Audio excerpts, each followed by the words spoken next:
The child from the barren land Audie was born amid the searing dry heat of Kingston, Texas. A small, blond boy, he grew up in poverty, often hunting rabbits and foraging wild vegetables just to survive. At 15, his father abandoned the family. A year later, his mother passed away. To stay alive, Audie labored relentlessly, but deep in his heart, the desire to serve his country was already taking root. When World War II broke out, Audie was just 16 years old. By any means necessary, he falsified his age to enlist. No one believed that this frail boy would ever achieve greatness.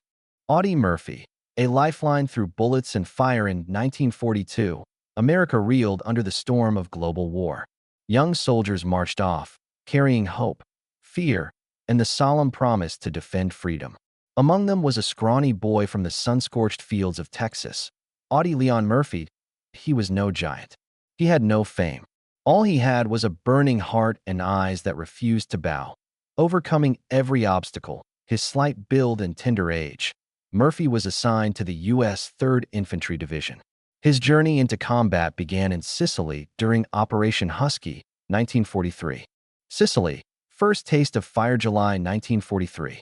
The landing craft jolted onto the sandy shores of Sicily under a blistering sun. Audie, just 18, had never killed, had never seen a comrade die. But mere steps ashore, he heard gunfire, the screams of the wounded, and felt the earth tremble beneath him. A call from hell itself. In that chaos, Murphy threw himself across open ground to rescue a wounded friend, defying every primal fear rooted in the human soul. Bullets hissed past his ears. Blood stained his sleeves. But Murphy didn't stop. He hauled his friend back to the line, firing back with one hand and roaring inside his chest, "No one gets left behind." For that act, he was awarded the Bronze Star Medal, the first time Audie Murphy's name appeared in battlefield reports. Forged in fire after the Sicily campaign, Murphy did not return home like many others longed to. He volunteered to stay at the front. The 3rd Division pushed through Italy, where German forces had built near-impenetrable defenses among rugged mountains and shattered villages. In January 1944, Murphy and his unit engaged in Operation Anzio, a brutal battle to break through German lines and open the road to Rome. Anzio, alone amid the storm. Anzio's beaches offered no freedom, only death and fire. On the very first day, Audie watched dozens of his friends fall. German machine gun nests pinned entire battalions in terror. Without hesitation, Murphy crawled alone under barbed wire and across bare earth toward a machine gun nest, driven only by the fierce belief, "If I don't act, everyone dies." At point-blank range, he hurled grenades into the enemy position, an explosion like the cry of life itself. He didn't stop there. Murphy pursued and eliminated surviving gunners, tearing a hole in the enemy line. Because of this, the American unit regained its momentum. Audie Murphy was awarded his first Silver Star Medal, a decoration for extraordinary bravery in battle. From Anzio to southern France, never resting without respite, Audie continued fighting across Italy's devastated cities. In the summer of 1944, his division was transferred to southern France for Operation Dragoon, opening a new front against Nazi Germany at Remichel, among the scenic vineyards. Murphy again faced the razor's edge of life and death. When a comrade was hit in open ground, no one dared move under the storm of enemy fire.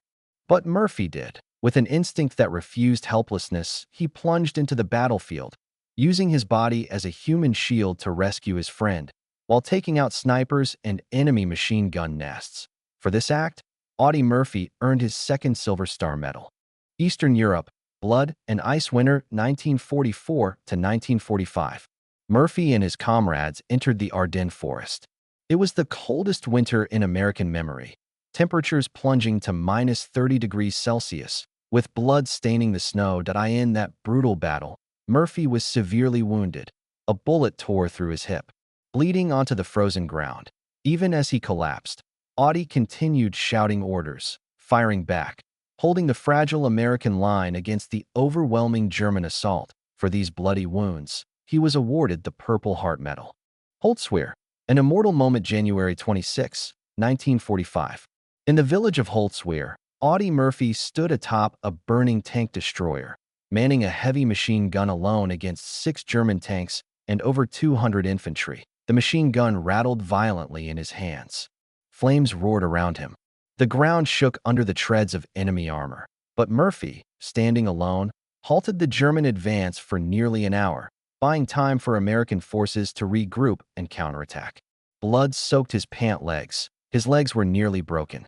Still he fired. Still he shouted.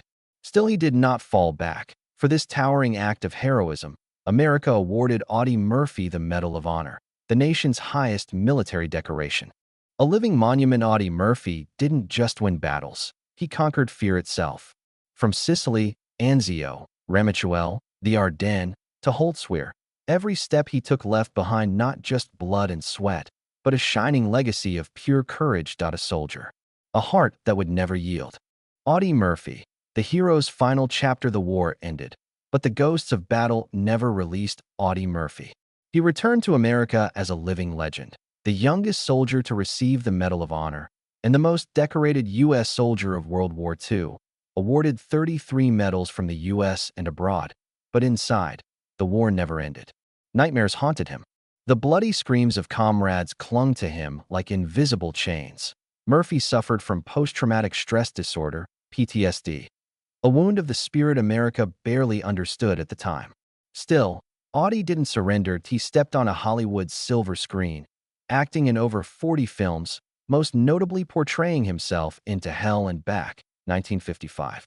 Audiences wept as he relived the battles that had stolen his youth and his friends. But deep inside, Murphy never truly left the battlefield. The fateful day, May 28, 1971. A damp morning in Virginia, clouds heavy, mist clinging to the mountains. Audie Murphy and 5 others boarded a small Aero Commander 680 superplane. The aircraft flew into the Appalachian Mountains, seeking business investors. No one knew it would be their final journey. Caught in thick fog and near-zero visibility, the pilot lost control. The plane crashed into Brush Mountain, near Catawba, Virginia. No one survived. The thunderbolt news of Audie Murphy's death struck America like a thunderclap. No one could believe that a hero who had survived hellish battlefields would perish in such an ordinary accident. Veterans wept. Mothers clutched his photographs.